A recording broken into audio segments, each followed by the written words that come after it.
Señor Jesús. Bien, queridos hermanos, en el Evangelio de hoy vemos a Jesús realizar una acción que proclama su mesianismo.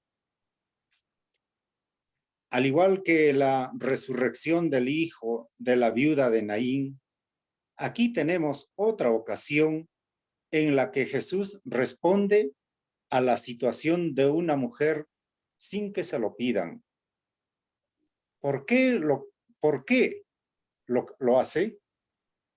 Por supuesto, está en el ADN de Jesús, el sentirse movido por la compasión hacia los que sufren. Sin embargo, en este contexto hay algo más. Quizá Jesús era muy consciente del silenciamiento y la marginación de las mujeres en las sociedades patriarcales. ¿Cuántas mujeres, incluso hoy, pueden expresar sin miedo sus necesidades? Por eso, Jesús, que conocía los corazones humanos, no esperaba a que las mujeres se acercaran a él y le pidieran lo que necesitaban. Les tendía la mano y satisfacía sus necesidades, incluso antes de que pudieran encontrar su voz. Para los judíos el sábado era sagrado. No se podía hacer absolutamente nada fuera de lo establecido, ni siquiera el bien. Y así lo señala el jefe de la sinagoga. Hay muchos días para venir a curarse. Pero Cristo viene a dar la vuelta a todo. Al enfermo hay que curarle en el momento que surja la oportunidad, no cuando la ley lo estipule. Una vez más, Jesús nos dice que las leyes están hechas para que los hombres vivan mejor, no para encadenarle con preceptos absurdos. Una cosa es respetar y cumplir las normas y otra cosa muy distinta, tomarlas como excusa para no hacer el bien, para no prestar socorro. Todos los días, sobre todo en la tierra de frontera, vemos cómo hermanos nuestros auxilian a las gentes que vienen en busca de un mejor futuro, aún a riesgo de saltarse las leyes de los estados, como acogen a migrantes que vienen sin nada. Puede parecer un caso extremo, pero ¿no es extremo y urgente salvar la vida de quien todo lo ha perdido hasta la esperanza de vivir? Pues como Cristo en la sinagoga, nosotros debemos socorrer en cualquier circunstancia a quien lo necesite, aún a riesgo de que no se nos entienda o se nos censure. Tiempo habrá luego de ordenar las cosas, pero la mano tendida al hermano debe estar por encima de las leyes y normas. No seamos fariseos y no nos dejemos llevar por lo políticamente correcto. Cuando un hermano venga de donde venga y sea cual fuese la situación, necesita de nosotros. Gracias.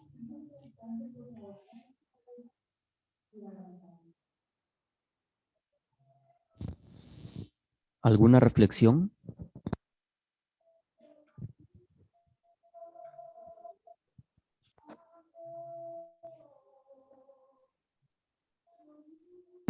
Sí, Willow. Hoy día, bueno, yo recibo una meditación diaria del Evangelio y hoy día leí algo interesante, ¿no? ¿Qué tanta necesidad tenemos muchas veces cuando tenemos cargas internas, espirituales o morales, que no soltamos muchas veces por vergüenza o porque no sabemos cómo hacerlo, pero también cuántas veces sabemos soltar las cargas, ¿no? Muchas veces las tenemos ahí, pueden ser cosas que que compartiéndolo con otra persona, como decía Don Bosco, ¿no? Una pena entre dos es media pena, pero cuántas veces buscamos a alguien para poder soltar esas penas y no lo hacemos, ¿no? Y mucho más si esa persona con la que soltamos nuestras penas es Dios, ¿no? Dios siempre está a nuestro lado, siempre nos ayuda, nos acompaña. Él dice, ¿no? Estaré con ustedes hasta el final de los tiempos. ¿Cuántas veces nos acogemos a Él para poder soltar nuestras penas?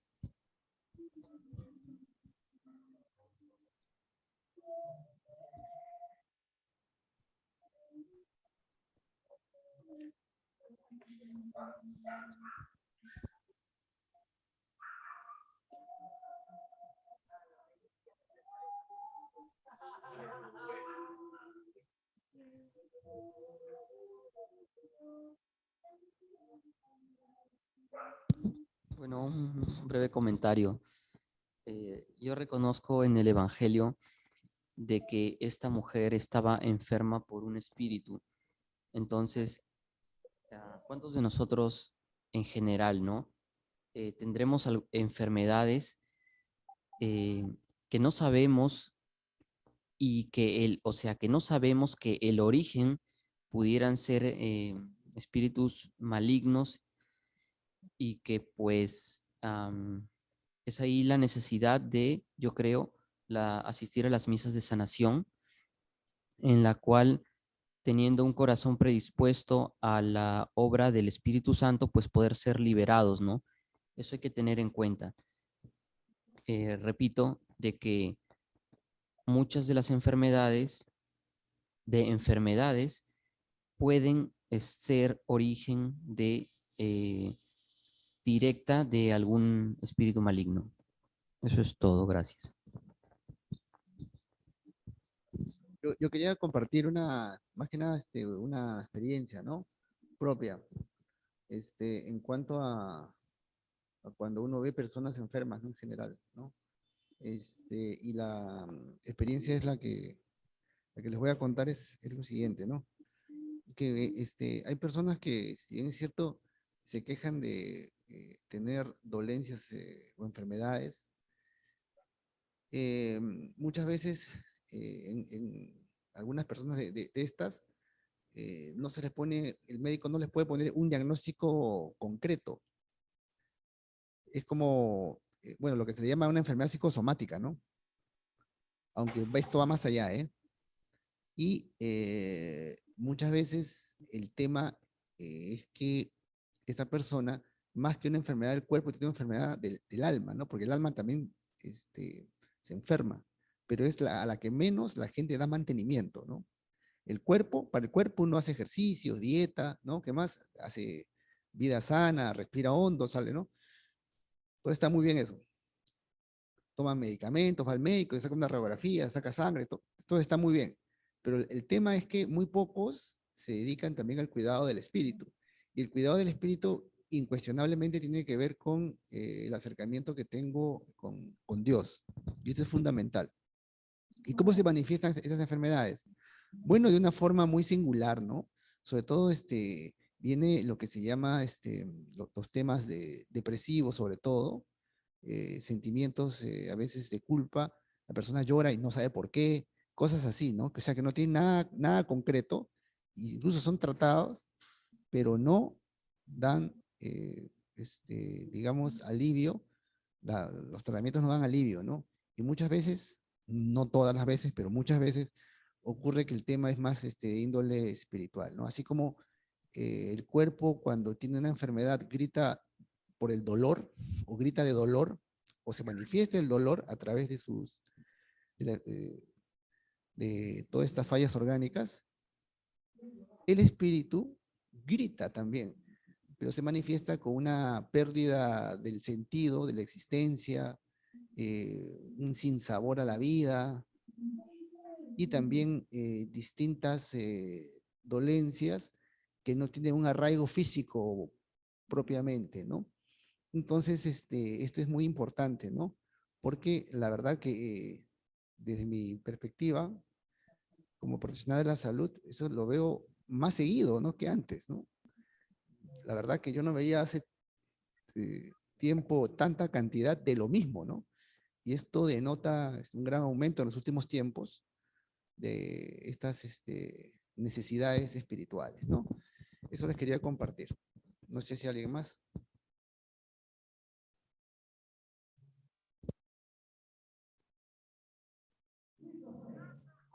Quería compartir el mensaje que me deja, ¿no? El evangelio de hoy, de, de que el Señor pues conoce pues todo lo que una persona este, piensa, siente, expresa, ¿no? Y seguramente cuando el jefe de la sinagoga pues quiere hacer lo correcto ante los demás, o sea, y el Señor le responde directamente, dice, ¿no? O sea, no va de rodeos, ¿no? No le responde directamente. Seguramente, pues, el sábado anterior habrá hecho algo de lo que menciona Jesús, ¿no? Y es por eso que se queda callado, ¿no? No se ve, pues, que le increpan, ¿no? Entonces, lo que me lleva, pues, a ver es que a veces caemos, como los fariseos, pues, en hacer cosas quizás por cumplir, ¿no? Y no viendo más allá de ir a lo mejor, ¿no? Que es ayudar pues a alguna persona que nos necesita, ¿no? O que necesita ayuda, ¿no? Eso básicamente.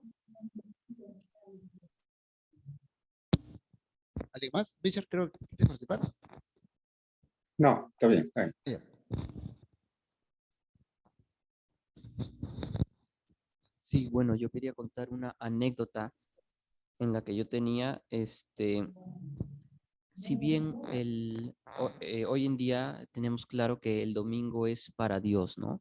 Em, el domingo es para alabar a Dios, para dar gracias, bueno, para ir a la misa, participar de la Eucaristía. Y ciertamente sabemos que todos tenemos que trabajar. Y bueno, yo tuve un tema que me tocaba trabajar el domingo. Entonces, yo ya un poco más pegado a la iglesia, al catolicismo, se me tenía un conflicto, ¿no? Entre si trabajar, aceptar el trabajo del domingo o no. Y bueno, lo consulté con con un sacerdote y bueno, él me decía, ¿no? Hoy en día, em, mientras que trabajemos para algo bueno, o sea, pues para glorificar al Señor, está bien.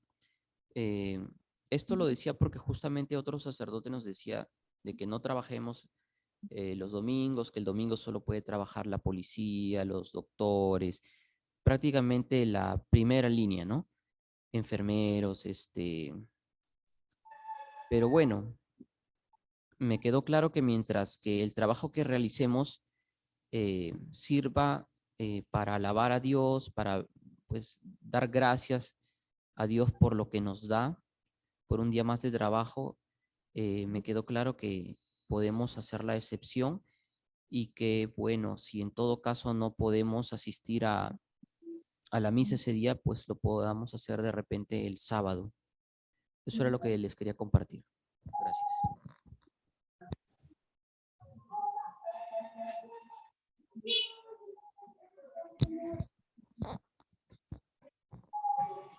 En mi caso, justo también estaba leyendo una reflexión y lo que más me resaltó fue la parte que decía que primero hay que poner a la persona antes que a las leyes, ¿no? O X cosas. Y me hizo acordar mucho a lo que pasó en pandemia, ¿no?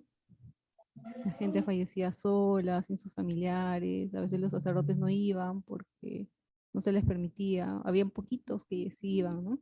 Para dar la extrema unción y eso. Y bueno, eso es lo que me hizo reflexionar la lectura, ¿no?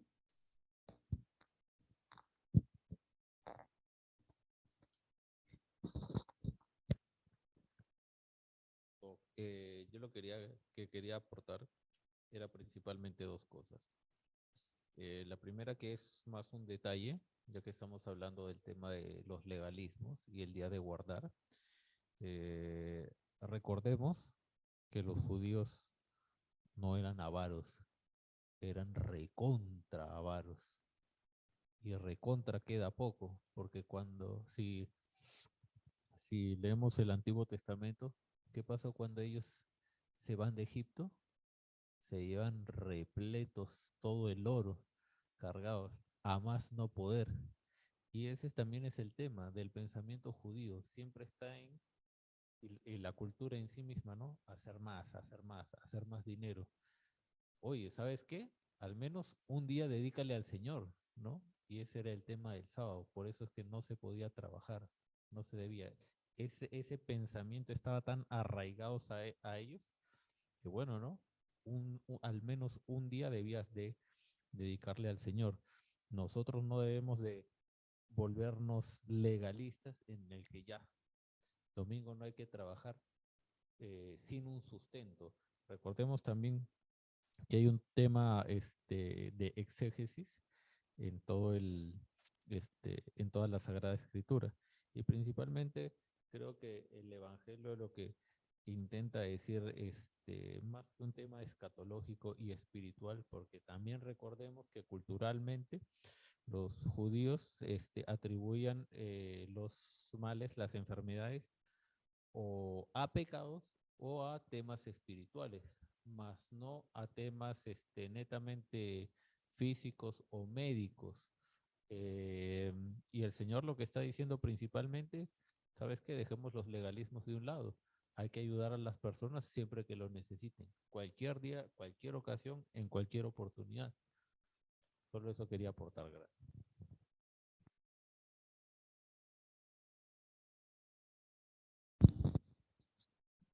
¿Alguien más, por favor? Ahí cerrando. Willow.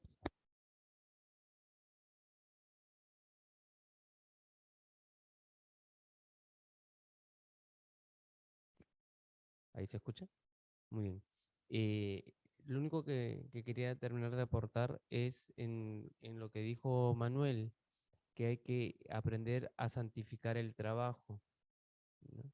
Si nos toque mañana, tarde, noche o madrugada, sábado, domingo o día de semana, hay que aprender a santificar el trabajo, ¿sí? ¿Y cómo lo hacemos? Como bien dijo Manuel, alabando a Dios o dedicando nuestro trabajo a Dios de una manera justa, ¿no? Tratando siempre a mis compañeros de buena manera y, si es posible, evangelizando.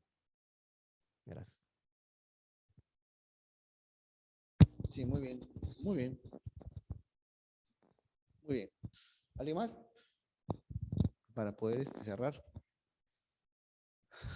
Bueno. Richard, ¿algo más? Muy bien. Muy bien, gracias por la participación. Entonces vamos a pasar al otro tema que tenemos, ¿no? Invitamos a Santiago para que nos aporte, ¿no? Con su tema que había quedado pendiente la otra vez que no tuvimos tiempo de verlo, que eh, su tema es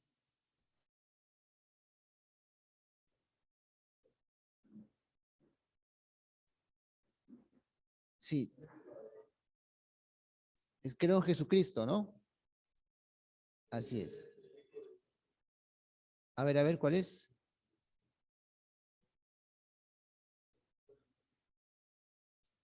Este es, ¿no? Muy bien. Ya, muy bien. Vamos entonces a compartirlo. Richard, ¿estás viendo? Por favor, mírame. A ver. Sale, ¿no? Sí ves, ¿no? Sí se ve.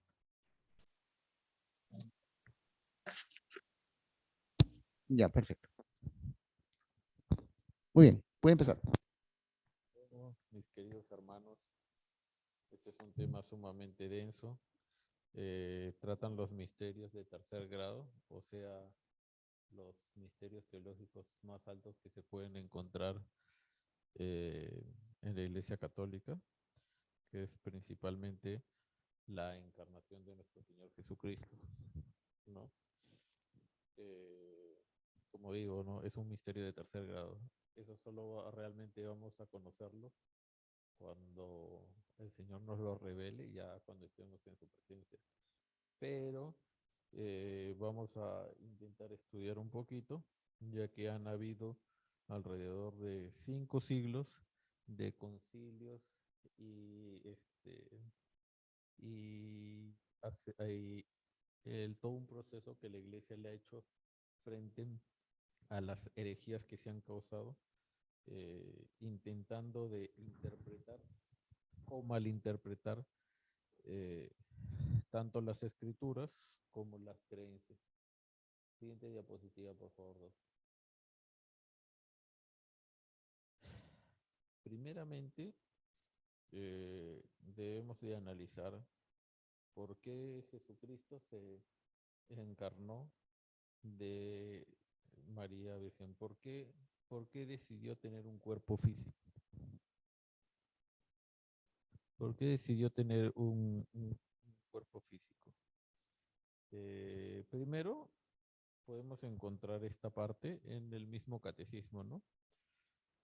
Que por nosotros los hombres y por nuestra salvación bajo del cielo, por obra del Espíritu Santo, y se encarnó de María la Virgen y se hizo hombre.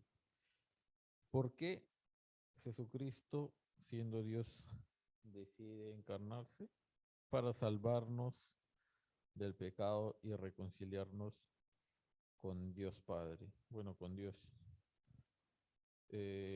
Dios en su inmenso amor nos envía a su Hijo. Podría decirse que pudo salvarnos o enmendarnos de alguna manera que no sea tan trágica, pero definitivamente el tamaño de la ofensa solo se puede comparar al tamaño y a la magnitud del sacrificio, ¿no? Que se hizo, que es la encarnación y la muerte por crucifixión de nuestro Señor. Y de esta manera nosotros podamos conocer el gran e inmenso amor de Dios, ¿no? En primera de Juan dice, Dios envió al mundo a su Hijo para que vivamos por medio de él, porque tanto amó Dios al mundo que dio a su único Hijo para que todo el que cree en él no perezca, sino que tenga vida eterna, ¿no? Al encarnarse, nuestro Señor Jesucristo también nos brinda un modelo de santidad, ¿no? Y nos da indicaciones bien claras. Yo soy el camino, la verdad y la vida. Nadie llega al Padre si no es por mí, ¿no? ¿Qué dice el Señor cuando ocurre la transfiguración en el monte? Escúchenlo, ¿no? Definitivamente hay todo un tema de modelo que debemos de seguir, ¿no? Eh, y si bien es cierto, el Señor Jesucristo se encarnó para salvarnos del pecado, hay elementos que debemos de estudiar porque hay más de una enseñanza, ¿no? Y también se encarnó, como bien dice el catecismo, para hacernos partícipes de la naturaleza divina, porque tal es la razón por la que el Verbo se hizo hombre y el Hijo de Dios, Hijo del hombre, para que el hombre, al entrar en comunión con Jesús y al recibir así la filiación divina, se convirtiera en Hijo de Dios, porque el Hijo de Dios se hizo hombre para hacernos Dios. Es lo que decía San Atanasio de Alejandría. Siguiente diapositiva, por favor.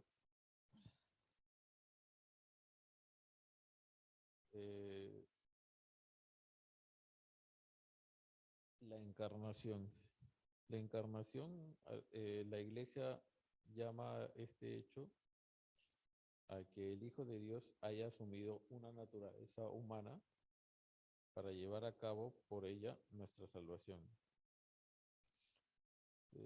En la carta de los Hebreos también dice, por eso, al entrar en este mundo, no quisiste sacrificio y oblación, pero me has formado un cuerpo. Holocaustos y sacrificios por el pecado no te agradaron. Entonces dije, he aquí que vengo a hacer, oh Dios, tu voluntad. Hay un signo distintivo también que está en en la carta de Juan, que es el que cree que Jesucristo ha venido en carne y confiesa es de Dios, ¿no? Nosotros tenemos que tener bien en claro esto, ya que como se va a ver un poquito más adelante, comienzan muchas herejías, ¿no? Desde las arrianas hasta monofisistas y otras más. Siguiente, por favor, Doc.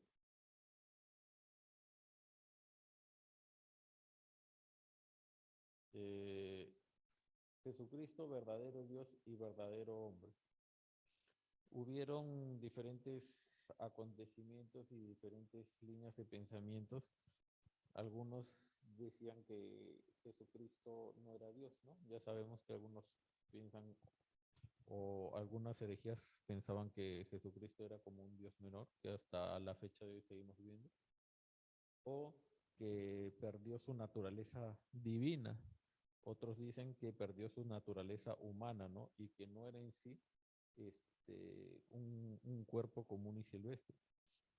Pero sabemos que el Señor sufría, ¿no? Su cuerpo también era quejado por el dolor y por diversas dolencias físicas, ¿no? Podemos tener certeza de eso por el tema de la cruz, ¿no? Algunas de las primeras herejías negaron menos la divinidad de Jesucristo que su humanidad verdadera. Desde la época apostólica, la fe cristiana insistió en la verdadera encarnación de Dios, venido de carne. Pero desde el siglo III, la Iglesia tuvo que afirmar frente a Pablo de Samosata, en un concilio en Antioquía, que Jesucristo es Hijo de Dios por naturaleza y no por adopción. En el primer concilio de Nicea se confesó en el credo que es engendrado, no creado, de la misma sustancia que el Padre, y se condenó a Arrio, que afirmaba que el Hijo de Dios salió de la nada y que sería de una sustancia distinta de la del Padre, ¿no? Hubieron realmente muchas herejías en la que también se buscaban frenar varios tipos de pensamientos, ¿no? También un tema muy específico es de que Jesucristo no pierde su naturaleza porque María fue su madre, ¿no? Y también está el tema de que eh, como nacido de una madre, entre comillas, o un ser humano, no adopte el tema del pecado original, ¿no? Pero ciertamente Dios todo lo puede, ¿no? Y pese a que compartían condición humana, sabemos también por tradición y magisterio que Santa María nunca fue tocada por el pecado, ¿no? Y nuestro Señor Jesucristo tenía que tener un contenedor de la misma calidad humana que pueda preservarlo, ¿no? Porque un contenedor contaminado no va a poder contener una sustancia netamente pura, ¿no? Siguiente, Doc, por favor.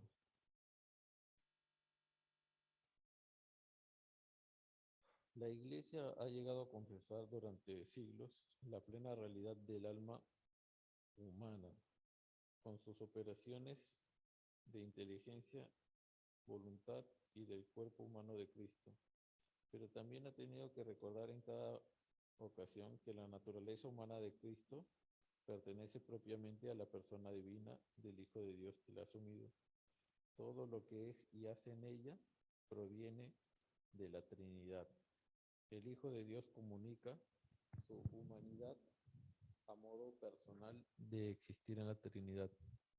Así, en su alma como en su cuerpo, Cristo expresa humanamente las costumbres divinas de la Trinidad, Hijo de Dios, trabajó con manos de hombre, pensó con inteligencia de hombre, obró con voluntad de hombre, amó con corazón de hombre, nacido de la Virgen María, se hizo verdaderamente uno de nosotros, en todo semejante a nosotros, excepto el pecado. Habían algunos herejes que afirmaban que Cristo, el Verbo, había sustituido al alma o al espíritu, pero la Iglesia confesó que el Hijo Eterno asumió también un alma racional humana, ¿no? En esta alma, el Hijo de Dios asumió, está dotada de un verdadero conocimiento humano. Hemos visto varios pasajes, inclusive ya conversamos de esto también con el padre Claudio, sobre el tema de que le hice la pregunta, ¿cómo era posible que Jesucristo, siendo Dios, no lo supiese todo, ¿no? Porque en el Evangelio, cuando Jesús se pierde en el templo y luego es hallado, luego dice que va creciendo en estatura y sabiduría. Y es porque el conocimiento divino es diferente al conocimiento humano. Y el Señor Jesucristo tenía que hacerse humano para pensar como humano, para sentir como humano, para amar como humano y las demás cosas que hace un momento se comunicó, ¿no? El Señor ya las conocía, pero tenía que ser revestido de condición humana para tener realmente un pleno conocimiento, ¿no? En el sexto concilio ecuménico, la Iglesia confesó que Cristo posee dos voluntades y dos operaciones naturales, divina y humana, no opuestas, sino que cooperan entre sí, de forma que el Verbo hecho carne en su obediencia al Padre ha querido humanamente todo lo que ha decidido divinamente el Padre y el Espíritu Santo para nuestra salvación. Otro hecho bien particular es de... Doc, siguiente, por favor. Creo que ya estoy hablando. El alma y conocimiento. Eso ya hablé, doctor, discúlpenme. La voluntad, justo estoy en eso. Y sí, la voluntad humana de Cristo, de que existen las dos naturalezas y dos voluntades, tanto la humana como la divina, y que cooperan de igual manera para la salvación de la raza humana, ¿no? La voluntad humana de Cristo sigue a su voluntad divina sin hacerle resistencia ni oposición, sino todo lo contrario, existe una subordinada voluntad omnipotente. Siguiente, doc, por favor.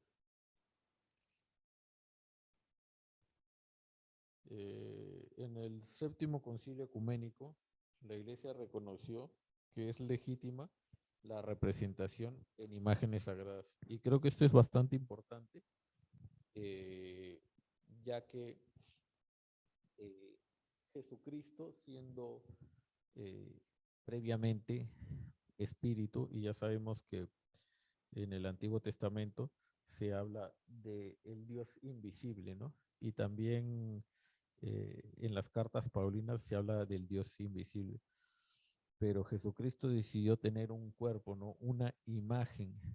Y la Iglesia reconoce esto, por eso también reconoce las expresiones artísticas sobre la representación humana de nuestro Señor Jesucristo, ¿no? La Iglesia siempre ha admitido que en el cuerpo de Jesucristo, Dios, que era invisible, se hace visible. Y esto inclusive está en el misal romano, en el prefacio navideño. Existen particularidades individuales del cuerpo de Cristo que expresan la persona divina del Hijo de Dios. Él ha hecho suyos los rasgos de su propio cuerpo hasta el punto de que, pintados en una imagen sagrada, puedan ser venerados, porque el creyente que venera su imagen, venera en sí la persona que representa en ella, ¿no?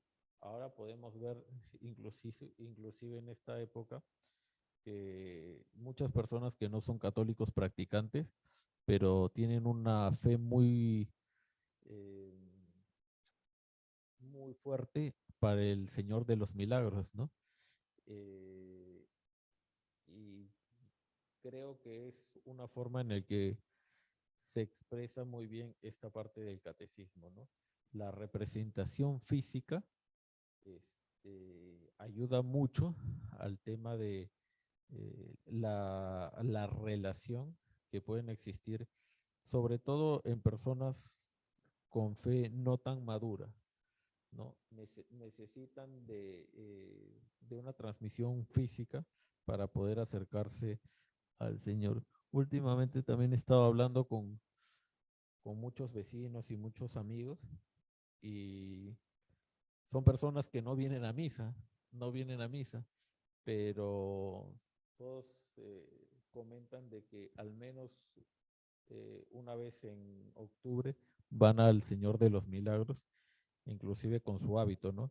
Y algo que me pareció muy bueno y especial es de que me comentaban de que existen, claro, personas que siempre quieren ir adelantito y tocar algún manto, tocar el algodoncito, pero ellos me comentaban de que lo que realmente hacían eran estar en oración y sabían que había un encuentro, una gran comunión en la procesión, ¿no? Y eso me pareció muy especial, ¿no?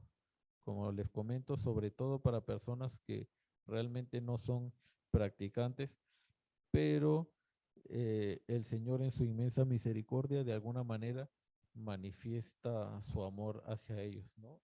Y quiere manifestarles el conocimiento. Siguiente, Doc, por favor. El corazón del Verbo encarnado, ¿no? Es una de las partes más fuertes, ya que a Jesús se lo ha podido apreciar durante su vida, su agonía y su pasión, y nos ha conocido y amado a todos y cada uno de nosotros, y se ha entregado de manera especial y particular por el género humano. El Hijo de Dios me amó y se entregó a sí mismo por mí. Eso se encuentra en Gálatas 2:20, ¿no? Y como ya se repitió muchas veces antes, nos ha amado con corazón humano. Por esta razón, el Sagrado Corazón de Jesús, traspasado por nuestros pecados y por nuestra salvación, es considerado como el principal indicador y símbolo de aquel amor con que el Divino Redentor ama continuamente al Eterno Padre y a todos los hombres, ¿no? Ah, ya sé, ya. Y por eso me parece muy contundente y muy fuerte. No sé si tienen alguna pregunta o algún comentario. Sí, yo tengo uno. En la parte de la encarnación y que Jesús es el Hijo de Dios, una mente muy racional, esa parte es bien difícil que crea. Una parte, o mejor dicho, un individuo demasiado racional, eh, sería absurdo, ¿no? Por eso esa parte de la doctrina católica o de la fe religiosa justamente es una cuestión de fe, justamente, ¿no? De fe, hay que creerlo, pues, ¿no? Hay que creerlo y sentirlo, lógicamente, ¿no? Porque una persona de ciencia, por ejemplo, pura, esas que solamente se basan en el estudio de la materia, nada que le pueden entrar a eso, ¿no?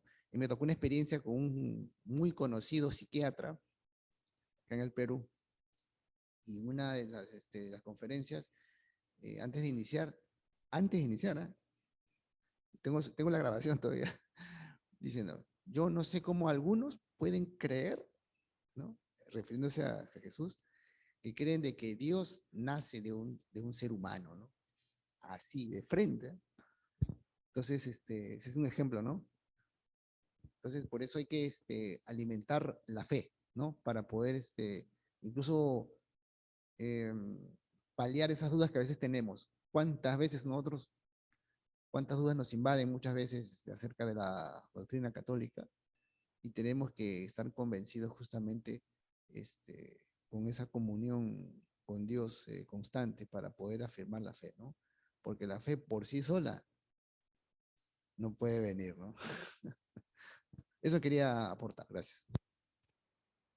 Doc, pero me parece que esa es una prueba muy contundente y válida para medir el grado de fe que uno tiene, ¿no? Y de madurez espiritual.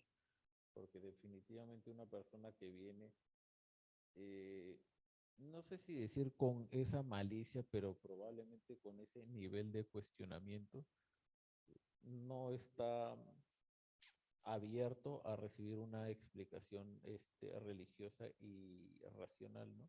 No, y una explicación espiritual, pero sí puedes sacudir todos tus cimientos sobre tus creencias, ¿no? Por eso digo, creo que es sumamente importante atender a este tipo de cuestionamientos para hacer una autocrítica sobre nuestro nivel de fe. Sí, hay que dejar bien claro que no solamente el conocimiento racional o el conocimiento científico es la única forma de obtener conocimiento. También existe el conocimiento como sentido común y también el conocimiento religioso, ¿no? Entonces, a veces nosotros enseñamos a nuestros chicos o enseñan en las universidades a los chicos que solamente el conocimiento científico, el racional, es el non plus ultra y que va a definir todo, ¿no? Lo que va a definir cómo configuras la vida cotidiana, ¿no? Y eso no es preciso, pues, la verdad, ¿no? Bueno, ¿alguien más, por favor?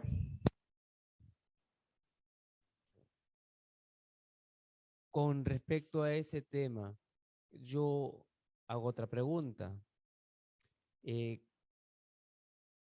Santo Domingo de Guzmán y San Agustín de Hipona manejaban mucho la unión de filosofía y fe, ¿no?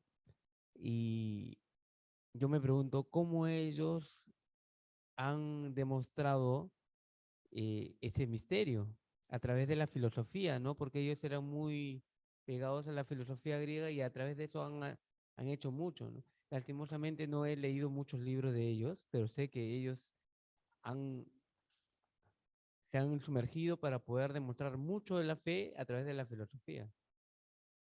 Que la filosofía escolástica era distinta que la del siglo XX, ¿no? A partir del siglo XX y XIX se empieza a cuestionar el tema de la metafísica, ¿no? Incluso un grupo de científicos se da, digamos, la autoridad de decir de que este tipo de saberes filosóficos o como la teología, estas cuestiones, o como la escolástica, no sirve para definir o conceptualizar el mundo. Así se dieron el lujo de decir. Entonces, ese rollo se empieza a creer a partir de esas fechas hasta ahora, ¿no? En muchos ámbitos, ¿no? Por eso el desprecio hacia lo teológico, el desprecio hacia la fe religiosa, ¿no? Solamente es la ciencia pura, ¿no? La que tiene que, incluso hasta se mete a definir lo que es la moral, ¿no? Y se convierte en una religión más que en ciencia, ¿no? La verdad, ¿no? Es lo que sucede, ¿no? Incluso un individuo, un positivista de esas corrientes, dijo, ¿no? Si la ciencia no explica el fenómeno, entonces el fenómeno no existe. Imagínate, entonces, soberbia total, ¿no? Eso es lo que iba a decir, ¿no? Ahí ya se nota, como decía el sábado en mi tema, ¿no? Es una muestra directa de la falta de amor que Dios pone en nosotros para poder llenarnos de soberbia y creernos superiores a lo que Dios ha puesto en nuestro mundo. Una pequeña acotación, mi querido Santiago. Yo hubiera empezado diciendo en forma concreta y rápida quién es Jesús y que viene de una promesa. Vemos en el Génesis capítulo 3 y algunos versículos en adelante que ahorita no los tengo presentes, en el cual Dios arremete contra la serpiente y le dice: maldita serás entre todas las especies del campo, te arrastrarás sobre tu vientre y comerás del polvo, y pondré enemistad entre ti y la mujer, entre su estirpe y la tuya. ¿Y quién es la estirpe de la mujer? Es Jesús. La mujer que pisa la cabeza de la serpiente es María. Desde esa promesa vemos que Jesús está dedicado a la humanidad. Y ahora hay una teoría que algunos teólogos manejan, en el cual ven la formación o la degradación de Satanás, ¿no? En el cual Luzbel, siendo el más grande y bello de los ángeles, se quedó encargado en el cielo de todo mientras Dios bajó a hacer la creación. Y cuando Dios terminó toda la creación, incluyendo al hombre, subió al cielo maravillado y alegre por su creación máxima. Dijo: el hombre es mi creación perfecta, me gustaría convertirme en uno de ellos para pasar tiempo con ellos. Y Luzbel degradó su humildad en soberbia hasta el punto de decir: yo no pienso servir a un humano nunca, así sea Dios vestido de hombre. Y así es como Luzbel degrada su humanidad y baja a corromper la creación máxima de Dios. Por eso, Dios vio la necesidad de ya no bajar a compartir tiempo con su creación perfecta, sino bajar a rescatar a su creación perfecta con su sacrificio. Solo un pequeño apunte. Muy bien, gracias. Muy bien. Muy bien, rapidito. A ver, vamos a la última. ¿Alguna?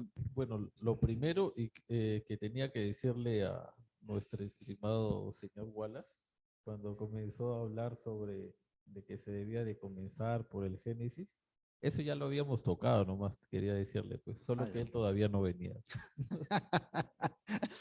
Bueno, ya, ok. Pero de ahí la hipótesis, la hipótesis que nos comenta es sumamente profunda, ¿no? Pero volvemos al tema de tradición y magisterio, ¿no? Se ha intentado un poquito explicar esto, porque la encarnación es uno de los más grandes misterios de la iglesia, ¿no? Y cualquier sacerdote nos va a decir esto. Ningún humano va a poder explicar esto, ¿no? Ningún humano, ¿no? Esto es netamente fe. Sí, fe, nada más. Muy bien, muy bien. Bueno, dada el tiempo, vamos a dar paso acá para completar las ponencias a nuestro amigo Manuel. ¿Ya? Él nos tiene preparado esto. ¿Se ve, no? Sí, no, me imagino. Bueno, dale, vamos. Ya, buenas noches. Yo voy a compartirles el tema del matrimonio fundamentado con el catecismo. Siguiente, doctor, por favor. Entonces, ¿qué nos dice el catecismo de la Iglesia Católica? Que en primer lugar el matrimonio es un sacramento. Y bueno, ¿qué es un sacramento? Porque muchas personas no saben qué es un sacramento. Según la RAE, al sacramento se lo define como que en la religión católica cada uno de los 7 signos sensibles de un efecto interior y espiritual que Dios obra en las almas. Es decir, que en el sacramento se encuentra el poder, o sea, el poder del Espíritu Santo obra sobre el ser humano mediante un determinado sacramento, los cuales son 7, como ya sabemos. Siguiente, por favor. Entonces, en el numeral 11:16, los sacramentos como fuerza que brotan del cuerpo de Cristo, siempre vivo y vivificante, y como acciones del Espíritu Santo que actúa en su cuerpo, que es la iglesia, son las obras maestras de Dios en la nueva y eterna alianza. Entonces, esos sacramentos le van a dar a la iglesia una fuerza, digámoslo así, extraordinaria, unos dones extraordinarios que por sí solos los seres humanos no los van a adquirir. Entonces, eso es lo que se resalta, ¿no? Fuerzas que brotan del cuerpo de Cristo. Eso es lo que recibimos mediante los sacramentos. Siguiente, por favor.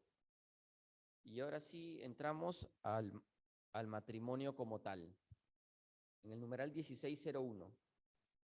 La alianza matrimonial por la que el varón y la mujer, y ahí hay un paréntesis, dice varón y mujer, no dice varón o mujer y mujer, dice varón y mujer.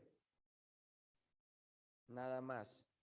Constituyen entre sí un consorcio de toda la vida. Hago otro paréntesis. No hasta que te saquen la vuelta, no hasta que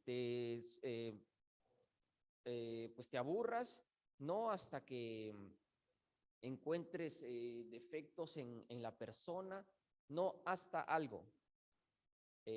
Para eso ya uno ha tenido tiempo suficiente para conocer a la pareja, para pues conocer su entorno, conocer su familia, conocer, y digo también su familia porque de alguna u otra manera siempre la familia jala.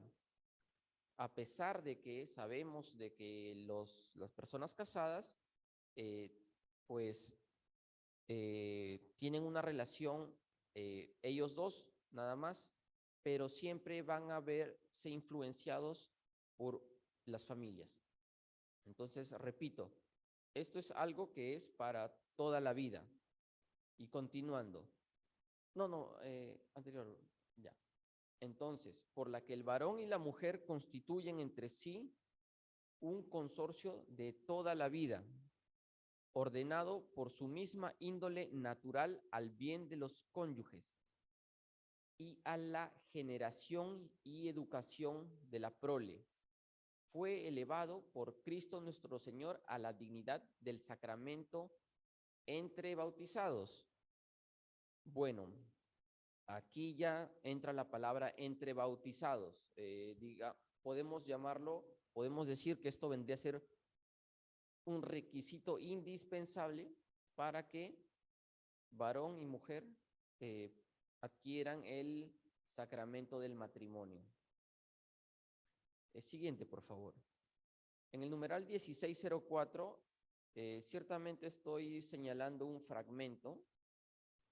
Y este amor que Dios bendice es destinado a ser fecundo, es decir, en otras palabras, a dar frutos y a realizarse en la obra común del cuidado de la creación. Y los bendijo Dios y les dijo: sed fecundos y multiplicaos y llenad la tierra y sometedla. Por lo tanto, varón más mujer van a poder multiplicarse, van a poder,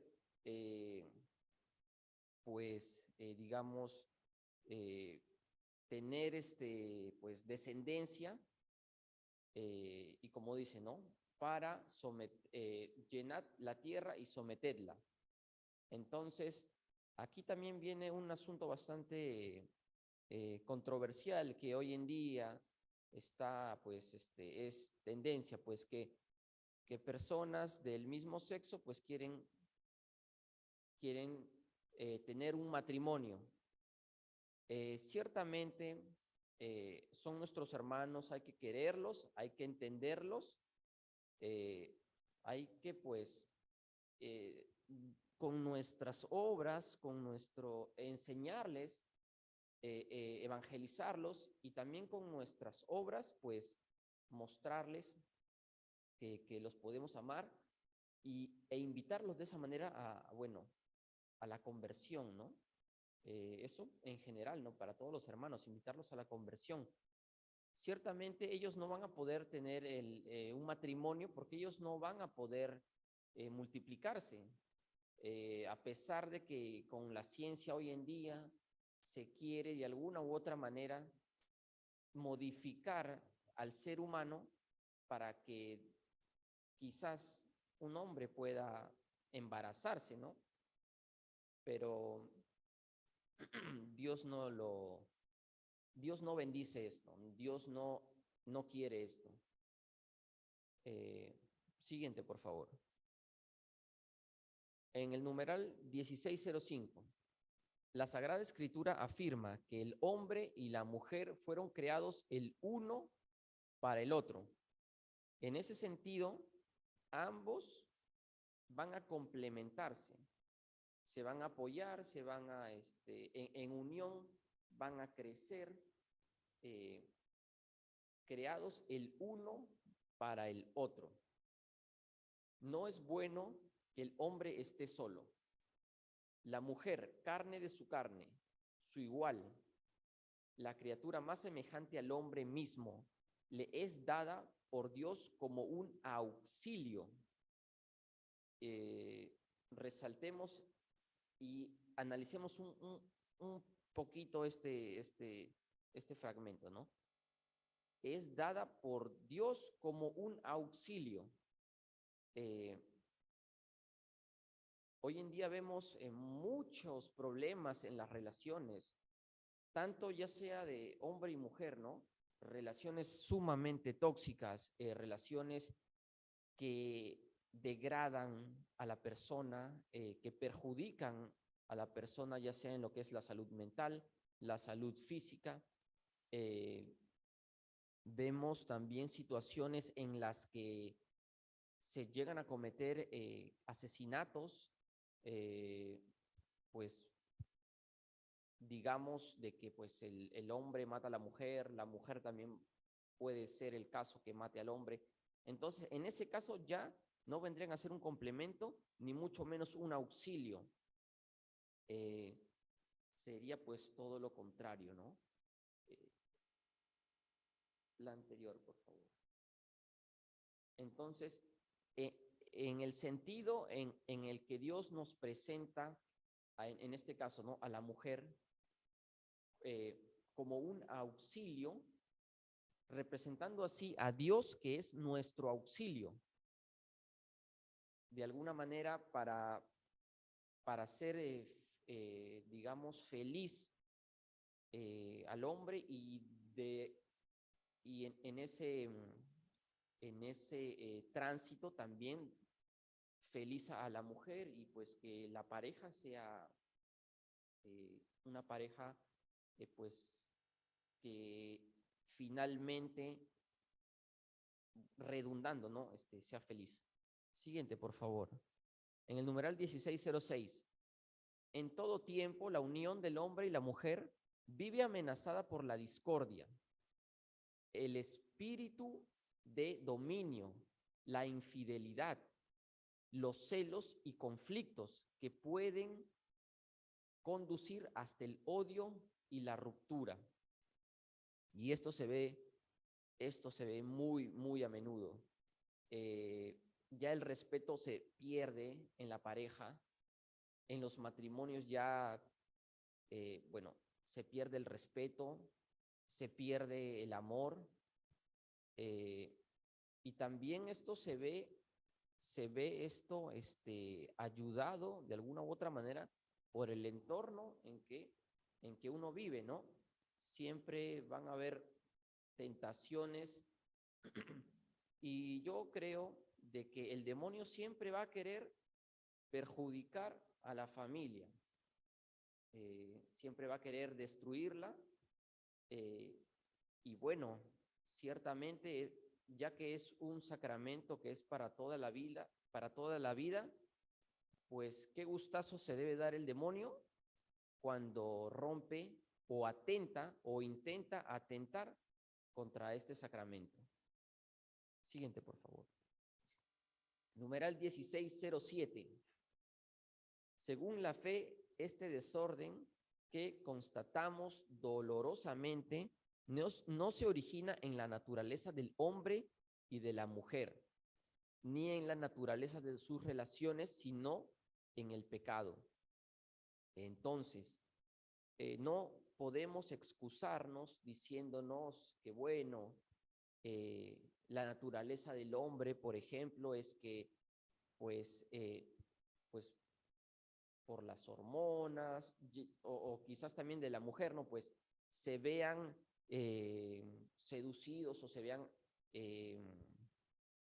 expuestos, se vean en la necesidad, ¿no? De, ya teniendo un matrimonio, pues salir a buscar algo en otra persona, ¿no? Y eso, como se menciona en el catecismo, no es por la naturaleza del hombre, de la mujer o de las relaciones, sino es básicamente por influencia del pecado. El pecado va a estar ahí para intentar romper y destruir el matrimonio. Siguiente, por favor. Numeral 1608. Sin embargo, el orden de la creación subsiste, aunque gravemente perturbado. Para sanar las heridas del pecado, el hombre y la mujer necesitan de la gracia de Dios. Es ahí donde el Espíritu Santo actúa. El Espíritu Santo es quien, pues, da la fortaleza, da, pues, pone ahí su magia, por así decirlo, la gracia. No, o sea, no en el mal sentido. Pone ahí la gracia para que, pues, la pareja prospere y en este caso vivan en armonía, en unión, crezcan mutuamente. Siguiente, por favor. Numeral 1613. En el umbral de su vida pública, Jesús realiza su primer signo a petición de su madre, con oración de un banquete de boda. Esto, bueno, en referente a las bodas de Caná. La Iglesia concede una gran importancia a la presencia de Jesús en las bodas de Caná. Ve en ella la confirmación de la bondad del matrimonio y el anuncio de que en adelante el matrimonio será un signo eficaz de la presencia de Cristo. Entonces, claramente, Cristo va a estar en el matrimonio, pero también ya depende, creo yo, de los cónyuges aceptar a Cristo en el matrimonio, ya que muchas veces, pues, el matrimonio suele ser simple y llanamente una cuestión social, en donde no dejan que Cristo intervenga, que Cristo actúe, que Cristo los guíe y los lleve finalmente a un matrimonio en armonía. Siguiente, por favor. Asimismo, podemos ver que el catecismo nos habla de que nos menciona de que ciertamente es posible que varón y mujer que no pertenecen, digamos, ambos, o que ambos no practican el mismo culto, en este caso la religión católica, no les impide eso que se casen. No hay impedimento de que ellos adquieran el matrimonio. En este caso nos menciona el numeral 1637. En los matrimonios con disparidad de culto, el esposo católico tiene una tarea particular, pues el marido no creyente queda santificado por su mujer y la mujer no creyente queda santificada por el marido creyente. Es un gran gozo para el cónyuge cristiano y para la Iglesia el que esta santificación conduzca a la conversión libre del otro cónyuge, a la fe cristiana, el amor conyugal sincero la práctica humilde y paciente de las virtudes familiares y la oración perseverante pueden preparar al cónyuge no creyente a recibir la gracia de la conversión. En este sentido, el matrimonio, en este numeral podemos ver que el matrimonio va a ser un puente para que aquel cónyuge no creyente, pues finalmente se convierta y pues se salve, ¿no? Porque muchas veces, ¿qué tenemos? Tenemos matrimonios en donde un cónyuge es creyente, el otro puede ser ateo, agnóstico, pero ya, bueno, gracias a este numeral vemos que es posible que esta pareja adquiera el matrimonio y pues se convierta aquel cónyuge que no está, no profesa la fe católica. Y finalmente, ya para terminar, esto es ya mi opinión personal. ¿Por qué se ha degenerado el matrimonio? En primer lugar, por el pecado. Porque el pecado es realmente, lo voy a decir así como es, el pecado es delicioso. Y el pecado es atractivo, es apetitoso. El pecado siempre va a estar ahí para malograr las cosas. Satanás siempre nos va a querer seducir, nos va a querer, pues él es el padre de la mentira. Entonces, ¿qué podemos esperar? El pecado nos va a hacer arruinar nuestras vidas y en eso vendría a ser el resumen de por qué se ha degenerado el matrimonio, por el pecado. Bueno, después, presión social. ¿Por qué presión social? Porque mucha gente dice, sí, bueno, mis amigos se han casado, ellos me dicen que cuando me caso, y bueno, finalmente, de poco a poco uno siente ya una presión, ¿no? Y que finalmente, pues se casan no por decisión propia, no por vocación, sino más bien porque se sienten presionados o acorralados, ya sea por amistades o por familiares. También se ha degenerado, ¿por qué? Por placeres. Aquí está, por ejemplo, las infidelidades. Bueno, y también menciono la tecnología de hoy. ¿Por qué la tecnología de hoy? Tiene que ver todo esto con las redes sociales. ¿Por qué? Porque gracias a las redes sociales uno puede conseguir pareja en cualquier hora del día, cualquier hora de la noche, en cualquier lugar del mundo.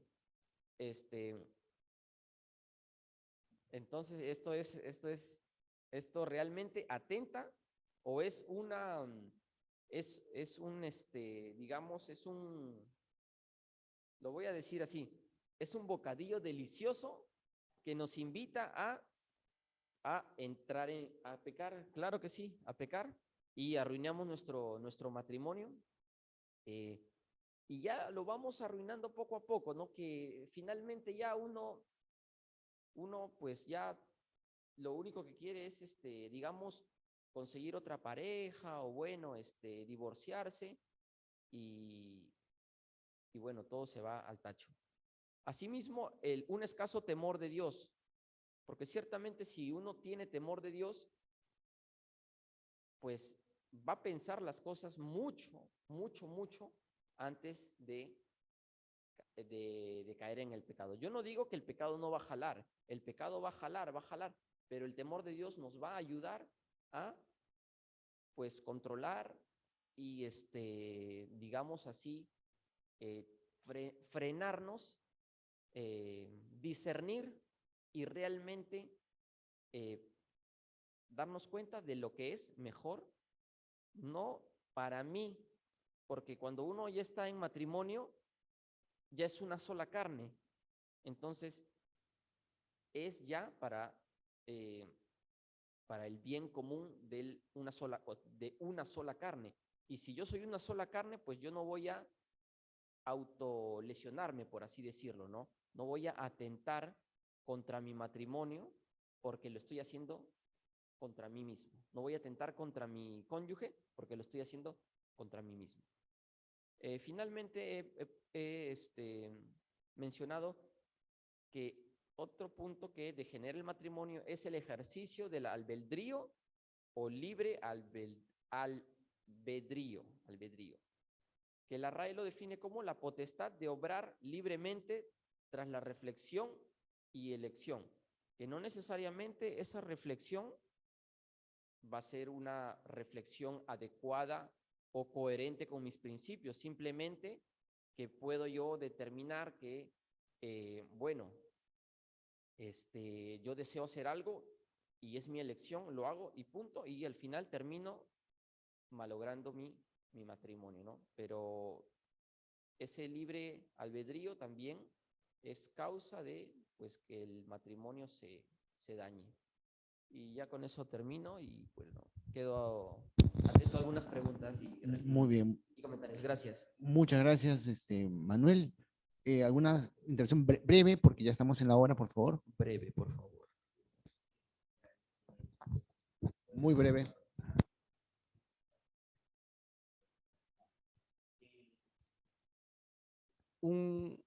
Algo que ver con lo del pecado y el matrimonio.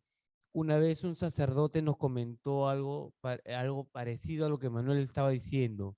Un hombre llega a confesarse y le dice: Padre, quiero confesar de que me voy a divorciar de mi mujer porque he conocido otra a la que estoy amando y quiero irme con ella. Y el sacerdote le dijo: ¿estás seguro de lo que estás haciendo? Sí, le dice. Bueno, ya, entonces sabes que tu penitencia antes de que te divorcies va a ser que pases un fin de semana solo con tu esposa. Váyanse de viaje, dejen a los niños con los abuelos, váyanse de viaje un fin de semana. Cuando regreses de ese fin de semana te divorcias. Pero padre, ¿qué me está diciendo? Hazlo. El hombre dijo: bueno, pues ya el padre me ha dicho, lo voy a hacer mi penitencia. Y cuando volvió, fue donde el padre le dijo: padre, ya entendí cuál fue la penitencia. Me he vuelto a enamorar de mi mujer y le he dicho a la otra que ya no quiero nada con ella y ya la despedí. El pecado nos lleva muchas veces a cometer errores.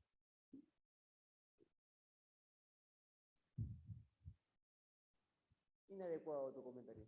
Muy bien. Sí. Muy bien. A ver, Jessy. A ver, la última participación ya para Daza. Bueno, realmente necesitaba más tiempo. Tengo varias preguntas, pero ya a ver la Bueno. principal. Bueno, dale. A ver, bueno, en primer lugar, el pecado no se debería presentar varias veces como delicioso, apetecible, porque pareciera pues que lo estamos deseando, ¿no? Yo lo presentaría más como una manzana linda, rojita, fresquita, pero podrida por dentro, ¿no? O sea, como para hacerlos aterrizar, ¿no? Y no quedarnos en la sonriendo por dentro, ¿no? Y la pregunta era, básicamente, tú hablas de que Dios quiere la felicidad del hombre, ¿no? Y claro, del hombre y de la mujer, pero las personas que se quedan solas, quiere decir que no están dentro del plan de Dios, o sea, los llama siempre a estar en matrimonio, unidos a una, esa era mi pregunta. Y lo otro, que leía este tema de que si tú estás con una persona no creyente, como que si continúas o sea, avanzando tu relación con esta persona y se llegan a unir más adelante, tú puedes lograr que la otra persona se convierta, ¿cierto? Por favor, cuando le toque su turno, pregunta, ¿sí? Entonces, mi pregunta es básicamente, yo me he alejado de una persona justamente por el riesgo de que esta persona, en lugar de que yo compartirla, él me convierta, ¿no? O sea, fue un consejo de un sacerdote, porque esta persona era atea, ¿no? Y toda si quieres, procedía de una familia atea. Entonces, un poquito que, ¿cómo mides eso, no? Porque otros me decían: no, tú lo vas a cambiar, tú lo vas a convertir. Entonces, había un riesgo, ¿no? Pero me parecía un riesgo muy alto. A mí también me parece un riesgo sumamente alto el querer tener un matrimonio con una persona que no comparte nuestras creencias, para mí sí es también es un riesgo muy alto.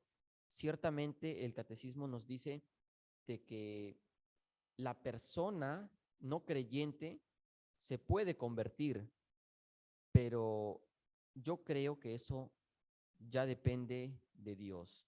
Eso nosotros como cónyuges creyentes podemos orar, podemos dar testimonio con nuestras obras, pero finalmente es el Espíritu Santo, es Dios quien va a ver si lo hace creyente o no lo hace creyente. Después, no, las personas solas, las personas que no se casan, yo creo que también es otro llamado. Hay un llamado, como yo entiendo así, ¿no? Es como que yo digo, si es que yo no soy sacerdote, ¿puedo ser feliz? Claro que puedo ser feliz. Siendo sacerdote puedo ser feliz, siendo casado puedo ser feliz, pero también siendo soltero puedo ser feliz.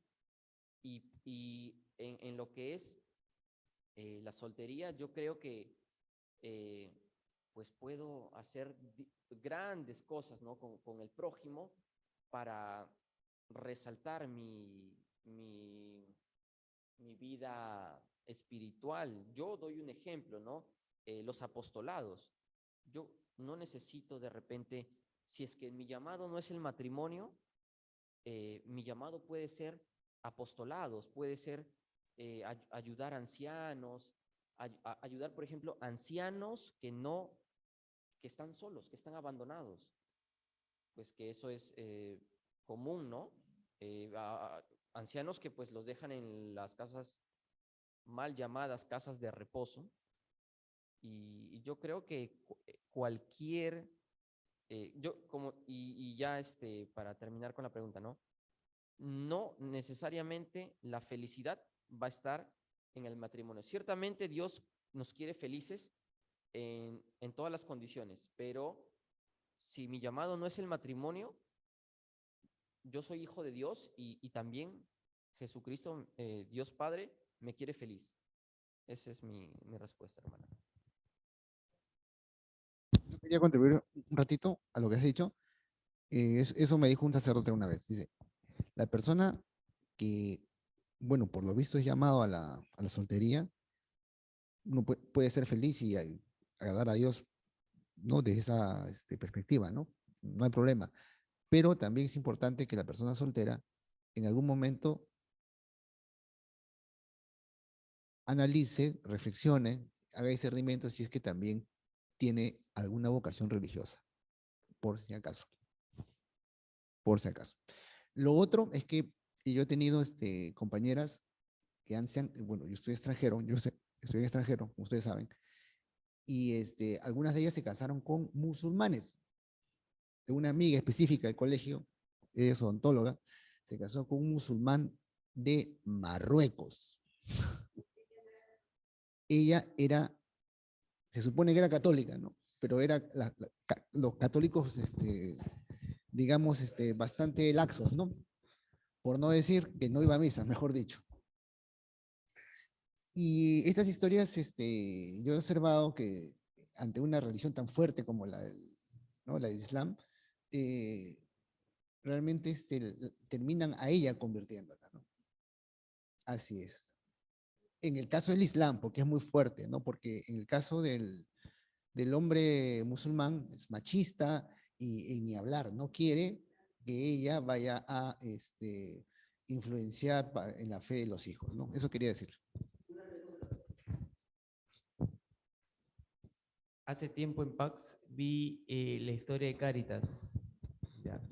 Y en esta película se muestra que el padre fundador de Cáritas trabajaba en el norte de África, por Marruecos, si no me equivoco, y tenía una laica católica bien pegada a él, que trabajaba siempre con él, y había un musulmán laico que también trabajaba con él, siendo musulmán, y se conocieron y se enamoraron, pero no sabían qué hacer para mantenerse unidos, porque uno era musulmán y el otro era católico. Y el sacerdote fundador de Cáritas fue a hablar con el imán de la mezquita en la que el musulmán practicaba y practicaron un matrimonio en ambas religiones. Y se casaron.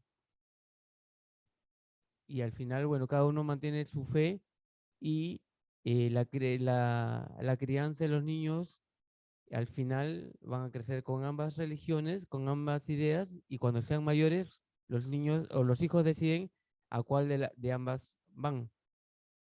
Y en el caso de que sea un teólogo, un ateo, perdón, un agnóstico, yo creo que el matrimonio proseguirá o procederá, mejor dicho, siempre y cuando el ateo o el agnóstico o la persona atea o agnóstica, no vamos a poner que es solo hombre, ¿no? Respete la ideología de la otra persona. Si respeta la ideología de la otra persona y se casan, ese matrimonio puede prosperar y hasta la persona no creyente convertirse. Pero si no hay un respeto debido a las creencias y quiere imponer lo suyo, mejor no te cases, pues. Así de es. simple. Mejor vale soltero o soltera que mal casado o casada, decía el padre Bojorques, un jesuita uruguayo.